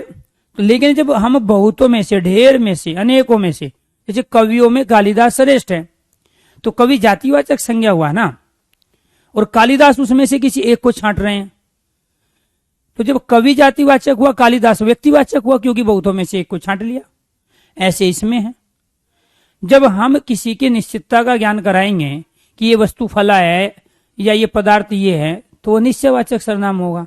और जब बहुतों में से एक को छांटेंगे तब हम इनका प्रयोग करेंगे, तो ये क्या कहलाएंगे, सार्वनामिक विशेषण। वे छात्र बहुत अच्छा खेलते हैं, इसका मतलब बाकी नहीं खेलते, जिसकी बात हम कर रहे हैं वे बहुत अच्छा खेलते हैं। ठीक है, ये लड़का बदतमीज है, ये लड़का क्या है, बदतमीज है और नालायक है। तो यहाँ इसका मतलब क्या है, बाकी लड़के ठीक है। अब किसी के परिवार में 4 लड़के हैं और उसे कहे कि ये वाला लड़का है ना आपका बदतमीज है, इसका मतलब बाकी में से उसको अलग कर रहा है, बाकी ऐसा नहीं है। वह आदमी बहुत परिश्रमी, लगनशील व ईमानदार है। तो बहुत सारे आदमियों में से किसी एक की बात हो रही है कि ये वाला है आदमी परिश्रमी, लगनशील व ईमानदार। तो कहने का मतलब ये है कि यहाँ हमने ये जो सर्वनाम का प्रयोग किया, ये बहुतों में से किसी एक को छांटने के लिए किया। और दोस्तों यही तो बात है कि जब आपको ये पता चल जाए कि कब हम इनका प्रयोग सर्वनाम के रूप में करेंगे और कब सार्वनामिक के रूप में करेंगे, और कब ये निश्चयवाचक सर्वनाम कहलाएंगे, और कब ये संबंधवाचक सर्वनाम कहलाएंगे, और कब ये पुरुषवाचक सर्वनाम कहलाएंगे, और कब ये सार्वनामिक विशेषण कहलाएंगे, तभी तो आप नौकरी के हकदार हो। और यही है कि हाँ ये सर्वनाम इतना ही पता है तो इससे थोड़ी नौकरी मिलेगी, ऐसे तो पेपर देंगे आप, भीड़ का हिस्सा होंगे। अरे यह है वह पुरुषवाचक सर्वनाम भी होते हैं। कब, जब ये किसी संज्ञा के स्थान पे आते हैं, थर्ड पर्सन को बताने का काम करते हैं, अन्य पुरुष के रूप में प्रयोग होते हैं। ठीक है, वह जा रहा है, वे घूमने जाएंगे, वह जा रहा है, कौन, मोहन, सोहन, कुछ क्लियर नहीं है, थर्ड पर्सन के लिए हुआ। वह जा रहा है, इसमें संज्ञा है ही नहीं, संज्ञा के स्थान पे सर्वनाम आया है। वे घूमने जा रहे हैं, वे क्या है, यहाँ पे थर्ड पर्सन है, अन्य पुरुष है, पुरुषवाचक सर्वनाम है। क्लियर। तो ये आपको ध्यान रखना है। ये मेरे स्कूल के छात्र हैं, तो ये मेरे स्कूल के छात्र निश्चितता है, छाट नहीं रहे हैं, निश्चितता है। तो यहाँ आपको ध्यान रखना है क्या है, ये वह, ये वे का प्रयोग हम पुरुषवाचक में भी करते हैं, ये वे यह वह का प्रयोग निश्चयवाचक में भी करते हैं, ये वे यह वह का प्रयोग हम संबंधवाचक में भी करते हैं। जो परिश्रम करेगा वह सफल होगा, संबंधवाचक है वह। और वह विलायती चूहा है, निश्चयवाचक है। वह जा रहा है, पुरुषवाचक है। और यहाँ पे वह क्या है, वह आदमी बहुत परिश्रमी है, सार्वनामिक विशेषण है। और जब आपसे प्यारे दोस्तों उसकी मर्जी वो कौन सी नॉलेज चेक करना चाहता है और इसी के आधार पे आप दोगे आंसर। कंडीशन आपको बता दी, उसकी कंडीशन क्या थी कि वो संज्ञा के स्थान पे आएगा पुरुषवाचक में, संज्ञा उसके साथ होगी नहीं। निश्चयवाचक में क्या था, वस्तु पदार्थ की निश्चितता का ज्ञान कराएगा। निकट व दूर के लिए आएंगे, यह वह ये वे का प्रयोग करेंगे। संबंधवाचक की क्या थी, वो किसी सर्वनाम के साथ जुड़कर अपने संबंध को प्रकट करेगा। जो परिश्रम करेगा वह सफल होगा। तो जो के साथ अपने संबंध को प्रकट कर रहा है वह संबंधवाची हो गया। सार्वनामिक कब होगा, जब जातिवाचक संज्ञा के साथ इस्तेमाल होगा, बहुत में से किसी एक को छांटा जाएगा। उड़ गए ना तोते। इसी को कहते हैं बहुत डीप में जाके चीजों की ढंग से क्लियरिटी करना। और पढ़े तो आप पता नहीं कितनी बार है, ये बहुत बार आप पढ़े और हमेशा क्वेश्चन गलत करके आते हो। एक ही क्वेश्चन से 3 से 4 टॉपिक की नॉलेज चेक कर लेता है। तो ये क्या थे हमारे प्यारे दोस्तों, सार्वनामिक विशेषण के उदाहरण थे। किसके उदाहरण थे सारे, सार्वनामिक विशेषण, सार्वनामिक विशेषण। क्लियर, ये हमारे हो गए कंप्लीट। अब दूसरे फोकस करो। अब वो नहीं पूछना चाहता इनको सार्वनामिक विशेषण में, वो तो पर विशेषण के रूप में सेंटेंस लेके आया आपके सामने। तो यहां क्या है देखो, यह बच्चा होनहार है, ये होनहार विशेषण है, लेकिन इससे पहले कोई विशेषण नहीं है, तो ये पर विशेषण का एग्जाम्पल नहीं होगा। वह घोड़ा बहुत तेज दौड़ता है, तो ये तेज क्या है, क्रिया विशेषण है। क्यों, क्योंकि ये दौड़ता क्रिया की विशेषता को बताया। ढंग से समझो, देखो रट्टा तो आपने बहुत बार मार लिया और उससे भर्ती नहीं होंगे। वही 5-7 क्वेश्चन होते हैं जो दुनिया गलत करती है, आप सही जब करके आ जाओगे आपका सिलेक्शन हो जाएगा। तो यहाँ दौड़ना क्रिया है, तेज क्रिया की विशेषता को बता रहा है, और यह है रीतिवाची क्रिया विशेषण। क्लियर। अब उससे पहले बहुत भी है, जब तेज विशेषण था उससे पहले बहुत भी प्रयोग कर लिया, तो ये बहुत इस तेज की विशेषता को बता रहा है। इसीलिए प्यारे दोस्तों ये वाला जो बहुत है ये पर विशेषण कहलाया। तो यही सेंटेंस पर विशेषण का भी है। अब उसकी मर्जी वो पर विशेषण पूछे, सार्वनामिक विशेषण में पूछे या वो सर्वनाम में पूछे आपसे, वो तो उसकी मर्जी, वो कौन सी नॉलेज चेक करना चाहता है। यही सेम एक वाक्य से कम 22 से 23 क्वेश्चन बनते हैं। पूछ लेगा इसमें से सर्वनाम बताइए है कि नहीं, संज्ञा शब्द बताइए क्या है, क्रिया शब्द बताइए क्या है, क्रिया विशेषण शब्द बताइए क्या है। पूछ लेगा यहाँ घोड़े का बताइए लिंग क्या है, वचन बताइए क्या है, वर्तनी बताइए क्या है। एक ही सेंटेंस से कम 22 से 23 प्रश्न बनते हैं। वो उसकी मर्जी क्या पूछे। वह घोड़ा बहुत तेज दौड़ता है, तो यहाँ बहुत तेज की विशेषता को बता रहा है। जब 2 विशेषण एक साथ आए, उनमें से पहले वाला विशेषण पर विशेषण है। यह गाय 10 लीटर दूध देती है, इसमें है ही नहीं विशेषण की विशेषता को बताने वाला। यह भैंस सबसे अधिक दूध देती है, अरे अधिक खुद विशेषण है, और यहाँ सबसे अधिक ये इसकी विशेषता को बता रहा है। सर्वाधिक, सबसे अधिक, तो ये सबसे अधिक दूध देती है, ये विशेषण को बता रहा है। थोड़ा ज्यादा, थोड़ा कम, ये सब क्या है, पर विशेषण। ये लड़कियां प्रतिभाशाली व परिश्रमी हैं, तो यहाँ 2 विशेषण प्रयोग किए गए, किसी विशेषण की विशेषता नहीं बताई गई, तो ये पर विशेषण का उदाहरण नहीं है। पर विशेषण का उदाहरण ये और ये है। ये छात्र बहुत अच्छा खेलते हैं, तो यहाँ खेलने की जो विशेषता बता रहा है वो अच्छा बता रहा है, और इस अच्छे की भी विशेषता कौन बता रहा है, बहुत बता रहा है। पर विशेषण हो गया। क्या कहलाया, पर। जो विशेषण की विशेषता को बताने के लिए किसी एक विशेषण का प्रयोग किया जाए तो वो पर विशेषण है। और यही बहुत प्यारे दोस्तों परिमाणवाची अवयवी है। और यही प्यारे दोस्तों यहाँ आपको ध्यान रखना है, परिमाणवाची विशेषण के रूप में भी हम प्रयोग कर सकते हैं। इसके बाद ये लड़का बदतमीज व नालायक है। अब इस नालायक की विशेषता नहीं बताई गई है बदतमीज के माध्यम से, ये तो उसकी 2 नेगेटिविटी बताई, 2 अवगुण बताए गए। तो यहाँ इसकी विशेषता नहीं बता रहे हैं एक दूसरे, ये पर विशेषण नहीं होगा। वह आदमी बहुत परिश्रमी, लगनशील व ईमानदार है। अरे परिश्रमी, लगनशील, ईमानदार विशेषण है, और इनकी विशेषता किसके द्वारा बताई गई, बहुत के द्वारा। तो यहाँ बहुत, बहुत, सबसे और बहुत, ये सेंटेंस हमारे पर विशेषण के भी है। बशर्ते वो हमसे कौन सी नॉलेज चेक करना चाहता है, वो उसके ऊपर डिपेंड करता है। हमारा काम है लॉजिकली दिए गए ऑप्शन के आधार पे अपने क्वेश्चंस का राइट आंसर देना। जो ऑप्शन आपको दिए हैं उसके आधार पे आप निर्णय लो। तो ये क्या थे हमारे, ये सारे के सारे हमारे विशेषण थे। इसके बाद हम क्या पढ़ेंगे दोस्तों, इसके बाद पढ़ेंगे हम क्रिया। क्या पढ़ेंगे हम, क्रिया पढ़ेंगे। ठीक है, संज्ञा, सर्वनाम और विशेषण ये तीनों विकारी शब्दों के अंतर्गत आते हैं, क्योंकि ये लिंग वचन काल कारक में परिवर्तित हो जाते हैं। तो आपको ध्यान रखना है, क्या पढ़ना है, हमें क्रिया पढ़ना है। अगर आपको सार्वनामिक विशेषण समझ में आया, 100% क्लियरिटी हो गई, तो दोस्तों आपसे रिक्वेस्ट है, आप एक बार ओके कीजिए, यस कीजिए। उसके बाद में फिर क्रिया वाले टॉपिक को थोड़ा सा आगे बढ़ाते हैं। क्रिया किसे कहते हैं, कर्ता जिस कार्य को करता है उस कार्य को हम क्रिया कहते हैं। क्रिया रचना व कर्म के आधार पर क्रिया के भेद। कितने भेद होते हैं जी, 2 भेद। कौन कौन से भेद होंगे, एक होगा हमारा अकर्मक क्रिया, कौन सी होगी, अकर्मक क्रिया, और दूसरी होगी हमारी सकर्मक क्रिया।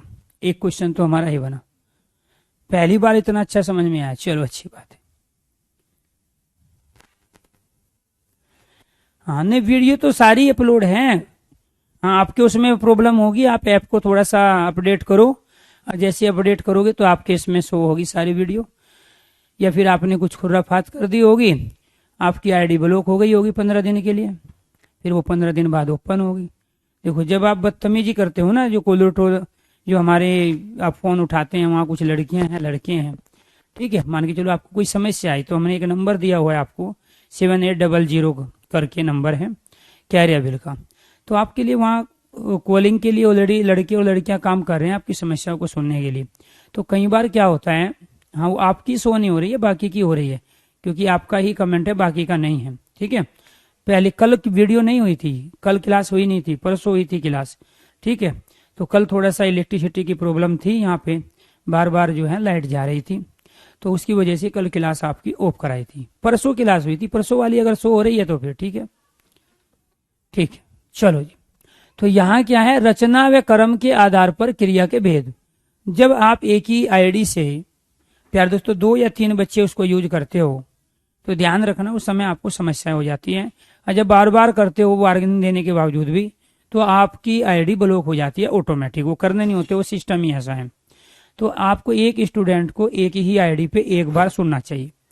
जब आप एक बार सुन लो, अगर मान के लो घर में दूसरा व्यक्ति है कोई, तो आप वो अलग टाइम सुने। उस समय ना मान के एक फोन में आप भी खोल के बैठ गए आईडी पासवर्ड से, दूसरा भी है, तो सो ही नहीं होगी आपके उसमें, फिर यहाँ पे मेरे यहाँ कमेंट करोगे। ठीक है, तो इसीलिए चलो हम पीडीएफ भी डलवा देंगे। तो रचना व कर्म के आधार पर क्रिया के भेद कितने हैं हमारे, 2 भेद होते हैं। एक अकर्मक क्रिया है और दूसरी क्या है हमारी सकर्मक क्रिया। दूसरा जो भेद होता है, इनको भी कंप्लीट करेंगे लेकिन कल कंप्लीट करेंगे। दूसरा जो भेद होता है हमारा, वो है अर्थ व प्रयोग के आधार पर क्रिया के भेद। अर्थ व प्रयोग के आधार पर, अर्थ व प्रयोग के आधार पर क्रिया के भेद कितने होते हैं, 8 से लेके 10 भेद होते हैं। अर्थ के आधार पे 8 और प्रयोग के आधार पर 10 भेद होते हैं।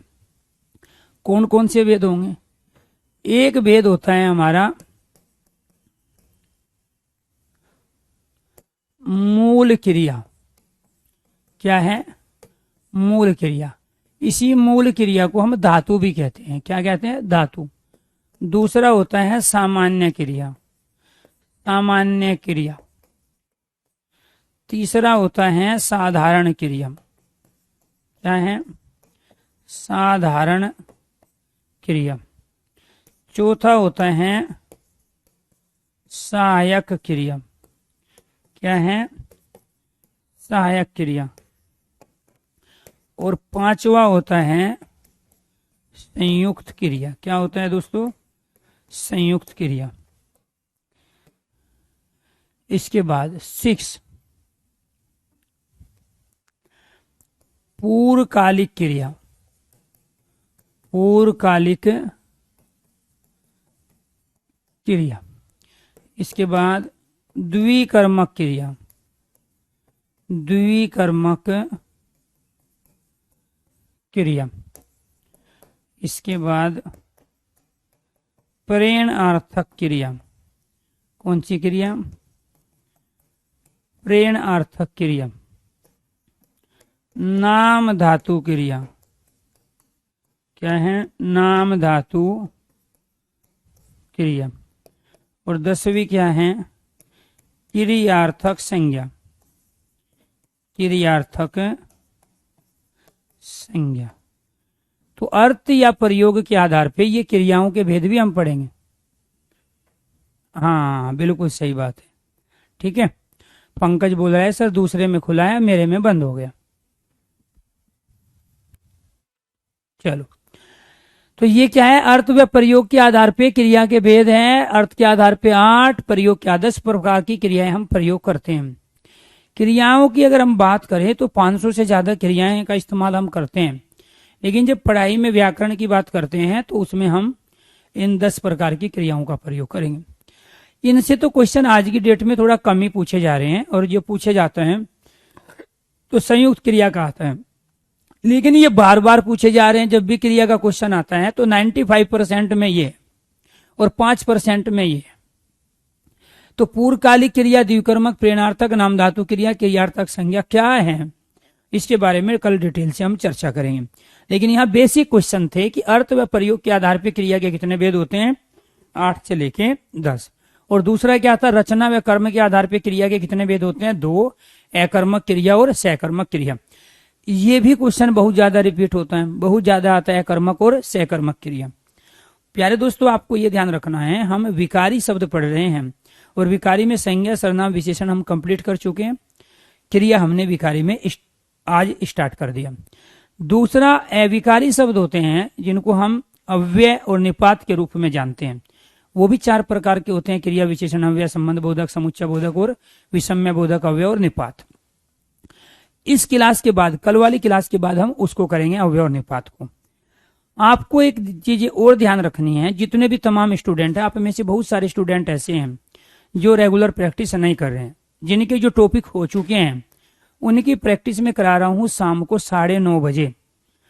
ठीक है, हिंदी बाई अरुण सर जो यूट्यूब चैनल है उस पर।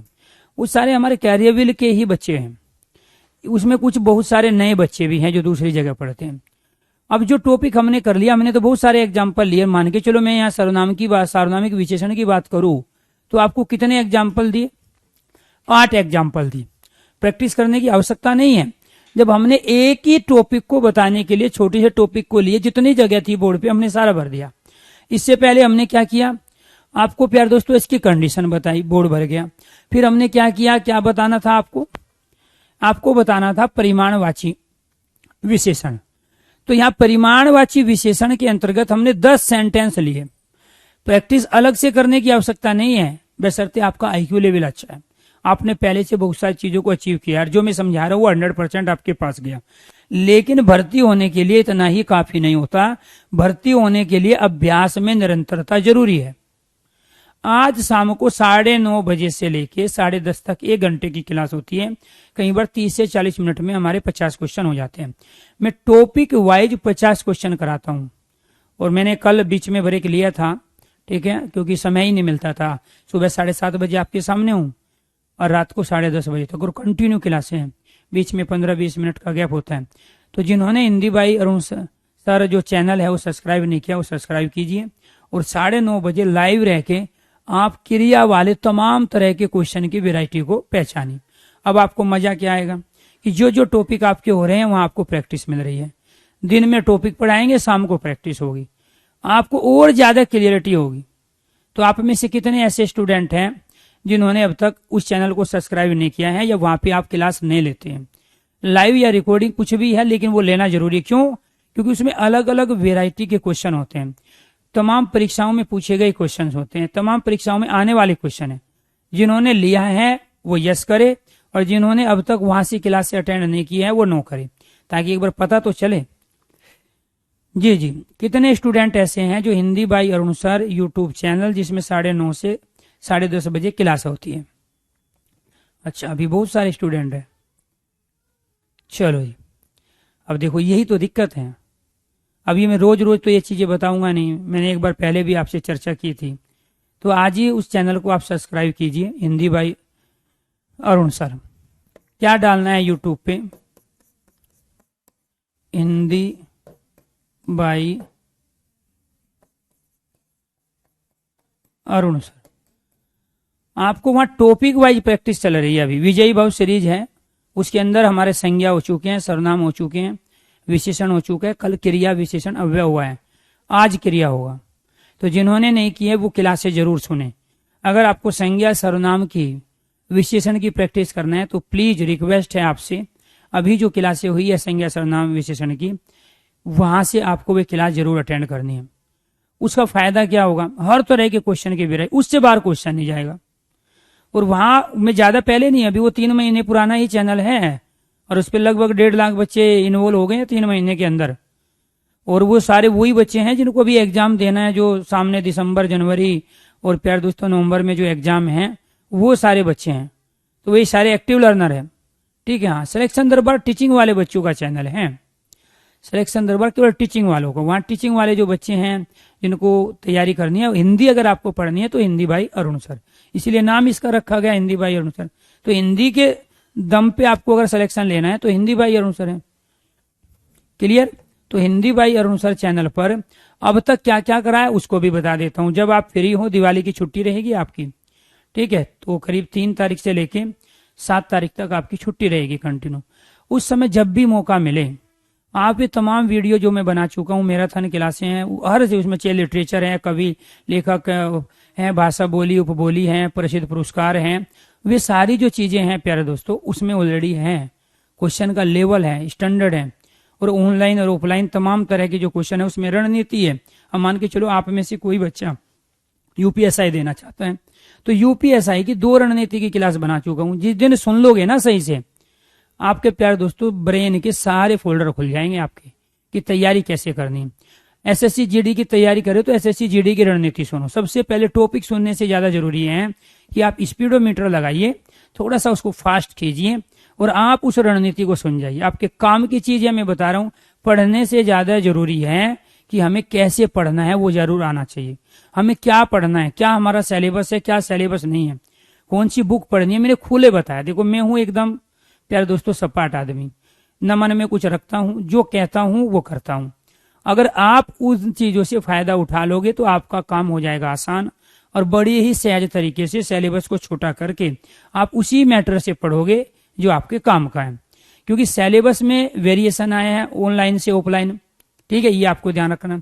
दूसरा, उस 10 साल पहले के क्वेश्चंस अलग थे, जीएस के, हिंदी के और प्यारे दोस्तों मैथ के, रीजनिंग के, और 10 साल बाद के क्वेश्चन अलग रहेंगे। अभी क्वेश्चन अलग चल रहे हैं। तो आप सबसे बड़ी गलती क्या करते हो, पुराने पेपर उठा के सोल्व करते हो। 1-2 पेपर जरूर उठाओ। अब पहले ऑफलाइन तो होता, आज ऑनलाइन है, आज कंपनी अलग है, पहले डिपार्टमेंट अलग पेपर ले रहा था, मैच ही नहीं होगा, उस तरह के क्वेश्चन आएंगे ही नहीं। और यही एक रीजन है कि आप सब कुछ पता होने के बावजूद भी जब हमारी प्रैक्टिस नहीं होती है तो आप वहां मार खाते हो। मैं एक बार पहले सुपर 60 के नाम से मैं टॉपिक वाइज आपको प्रैक्टिस करा चुका हूं। तो उसमें एक तो मैंने मिक्स क्वेश्चन की सीरीज में लेके आया था, एक में सुपर 60 की सीरीज लेके आया था, उसके अंदर एक में प्यारे दोस्तों साथ के साथ आपके जो प्रीवियस क्वेश्चन पेपर थे उसकी सीरीज लेके आया हूं, और दूसरी चल रही है चौथी विजयी भाव। 3 सीरीज ऑलरेडी वहां कंप्लीट हो चुकी है। जिस टॉपिक में आपको दिक्कत हो, जो आपने पढ़ लिया हो, समझ लिया हो, और आपको प्रैक्टिस के क्वेश्चन चाहिए, आपको दाएं बाएं किसी किताब पे नहीं डिपेंड होना है, आप डायरेक्ट वहां पे जाइए। ठीक है, आप डायरेक्ट वहां जाइए। मैं दिवाली के आसपास दोबारा से फिर कुछ और पेपरों की रणनीति में जरूर बनाऊंगा। अभी भी बच्चे कह रहे हैं, कुछ मैं दोबारा से फिर बनाऊंगा, ताकि बचे हुए समय में हम किस तरीके से उन चीजों को सही ढंग से अपने समय को यूटिलाइज करके सही तरीके से हम पढ़ें। तो वहां पे आपको प्यारे दोस्तों क्या करना है, जाके अपने क्वेश्चनों की प्रैक्टिस करनी है। 9:30 बजे शाम को मैं आज इस वाले टॉपिक की प्रैक्टिस कराऊंगा। अब कल हम इसको मॉर्निंग में पढ़ेंगे, वहां से आपको क्वेश्चन की वैरायटी पता चलेगी, साथ के साथ कॉन्सेप्ट क्लियर होगा। यहाँ हम सारी चीज थ्योरी के रूप में पढ़ेंगे। क्या पढ़ेंगे हम? थ्योरी के रूप में। अब जिसका भी कोई डाउट हो, किसी भी तरह का कोई भी डाउट हो किसी भी बच्चे का, ठीक है, किसी भी बच्चे का कोई भी डाउट हो, ये आपको ध्यान रखना है, तो आप वो पूछ सकते हो।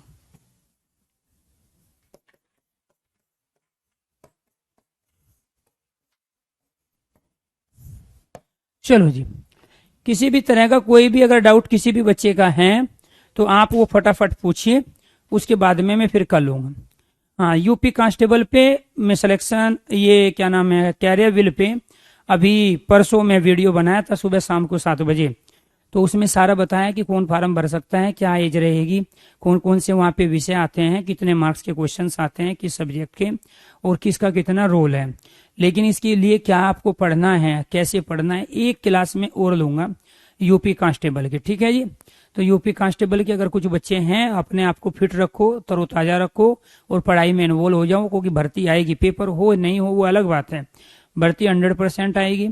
साथ के साथ ये भी ध्यान रखना उनकी पूरी कोशिश रहेगी कि बिना किसी दुविधा के वो भर्ती को करा ले जाए। लेकिन थोड़ा आचार संहिता का पंगा पड़ेगा, अगर वो नोटिफिकेशन आ जाता है हमारा नवंबर में तो 100% वो एग्जाम करा ले जाएंगे।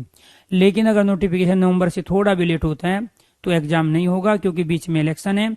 और इलेक्शन से पहले प्यार दोस्तों धुआंधार यूपी में, आपको पता है बड़ा स्टेट है, बहुत सारी चीजें ऐसी है जो वो रिस्क नहीं ले सकते, ठीक है। अभी यूपीएसआई वाला एग्जाम होना था, लेकिन वो अभी प्यार दोस्तों कुछ क्लियरिटी के साथ अभी सामने चीजें नहीं आई। कह तो रहे हैं नवंबर के तीसरे सप्ताह में ले लेंगे, लेकिन कॉन्फिडेंस के साथ नहीं कह रहे। किसी भी एग्जाम की आप तैयारी कर रहे हो, स्पेशल बैच हमेशा सभी एग्जामों के लिए होते हैं, ठीक है। जो भी हिंदी है, चाहे वो प्यार दोस्तों 12वीं पास या पीजीटी लेवल अर्थात पोस्ट ग्रेजुएशन लेवल पे हो, हर तरह से बेसिक से लेके एडवांस चीज पूछी जाती है। जब आप सिविल सर्विस की तैयारी करते हो तो आप ये नहीं करोगे कि ग्रेजुएशन का लेवल का जो सिलेबस है वही, आप एनसीईआरटी से शुरू करते हो। और एनसीईआरटी कौन सी, 9 to 12। तो 9 to 12 की एनसीईआरटी से जब शुरू करोगे और उसके बाद ग्रेजुएशन का फिर पोस्ट ग्रेजुएशन लेवल का सिलेबस आप करोगे ढंग से, तभी तो आपका सिलेक्शन होगा। यही समस्या आप लोगों के साथ है। यहाँ पे भी हम बेसिक से बेसिक चीजें बताते हैं। जैसे मैंने क्रिया वाला टॉपिक शुरू किया तो मैंने क्या बताया, पहले आपको डेफिनेशन बताई। देखो जी, क्रिया किसे कहते हैं, कोई कर्ता कार्य को जो करता है उसे हम क्रिया कहते हैं। क्रिया कितने प्रकार की, रचना व कर्म के आधार पर क्रिया के 2 भेद, कौन कौन से, अकर्मक से अकर्मक। ये बेसिक क्वेश्चन है, जरूरी थोड़ा ही है वो सेंटेंस दे के क्रिया पूछे। अर्थ व प्रयोग के आधार पर क्रिया के कितने भेद, 10 भेद। तो ये इस तरीके से आपको बेसिक से लेके हायर लेवल की तमाम चीजें आपको करनी है, ठीक है। तो यही सारी जो आपने ये बैच परचेज किया है, इसमें सारी थ्योरी पीडीएफ और वे क्वेश्चंस सारे हैं, लेकिन आपको एफर्ट्स लगाना पड़ेगा। अगर मैं पहले टॉपिक कराऊं और फिर टॉपिक के 50 से 100 क्वेश्चन प्रैक्टिस कराऊं, एक साल में भी सिलेबस पूरा नहीं होगा, क्योंकि मुझे 60 से 70 क्लासें तो इसी में देनी है। और जब 60-70 क्लासें थ्योरी की हो जाएगी और इतनी ही क्लासें, प्यारे दोस्तों स्वाभाविक बात है, अगर मैं रोज 50 क्वेश्चन भी कराऊंगा तो 60-70 क्लास वो भी होगी। अब आप अंदाजा लगा सकते हो 6 महीने का तो सिलेबस ही हो गया। फिर आपके डाउट्स भी हैं, 2-4 बीच में ओप भी हो जाते हैं, जैसे कल हो गया था टेक्निकल प्रॉब्लम की वजह से। तो एक साल तक कोई नहीं पढ़ता है हिंदी, ना पढ़ना चाहिए। तो हिंदी का गेम ही 2.5 से 3 महीने का है। उस 2.5 से 3 महीने में आप ढंग से चीजों को पहले सीखो, फिर क्वेश्चन की वैरायटी को जानो, फिर उससे प्रैक्टिस कंटिन्यू करो, क्योंकि वो चीज ऐसी है। ये इसका तो कहीं ना कहीं प्यार दोस्तों कुछ दिनों के बाद में, ये 6 महीने बाद ये वीडियो आपके पास नहीं रहेगी, ये लेक्चर आपके पास नहीं रहेगी, नहीं पीडीएफ भी नहीं रहेगी। लेकिन यूट्यूब पे जो है प्रैक्टिस के लिए वो तो है, वो 3 महीने पहले भी है, अभी भी है, 3 साल बाद भी रहेगी, 30 साल बाद भी रहेगी। तो वहां से आप क्या करोगे, अपनी प्रैक्टिस करोगे कंटिन्यू, और ये देखोगे कि अच्छा ये टॉपिक हमें कंप्लीट हुआ कि नहीं। जब हम पढ़ रहे होते हैं तो 100% चीजें क्लियर होती है, लेकिन पता कब चलेगा, जब हम प्रैक्टिस करेंगे। प्रैक्टिस में कौन से क्वेश्चन गलत हुए, किस टॉपिक के क्वेश्चन सबसे ज्यादा गलत हो रहे हैं, क्योंकि वहां मिक्स भी क्वेश्चन है Hindi by Arun sir channel पे, और यहाँ टॉपिक वाइज भी है। अगर टॉपिक वाइज में आप ये देखो कौन सी वेराइटी के क्वेश्चन गलत हुए, भेदों वाले, परिभाषाओं वाले, या एग्जाम्पल वाले, या उसके अलावा दूसरी कोई वेराइटी थी। मिक्स क्वेश्चन जब कर रहे हो तो ये देखो कि आपके कौन से क्वेश्चन किस टॉपिक के गलत हो रहे हैं, वो टॉपिक लिखो, उसकी वीडियो को दोबारा से सुनो, उस लेक्चर को 1 नहीं 2 बार सुनो। और जब भी डाउट की बारी आए, जैसे अभी कह रहा हूं कि डाउट पूछो, तो उस समय आप डाउट लो उसके, ताकि और क्लियरिटी हो जाए, जिसकी वजह से उस टॉपिक के क्वेश्चन आप सही करने लगो।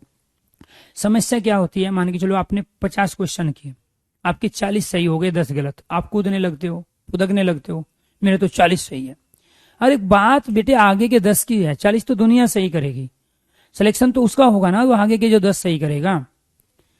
पेपर का 50% सब करके आते हैं सही, लेकिन मेरिट लगती है 65-75 के बीच में। जिस दिन आप पेपर का 65 से लेके 75% करके आए उस दिन आपका सिलेक्शन है। तो वो आगे के 10% कौन करेगा, उसी को वहां वो पोस्ट मिलेगी। दूसरी चीज क्या गलती करते हो, आपने चलो 10 क्वेश्चन गलत किए, 40 की खुशी मना रहे हो, 10 का कोई दुख ही नहीं है।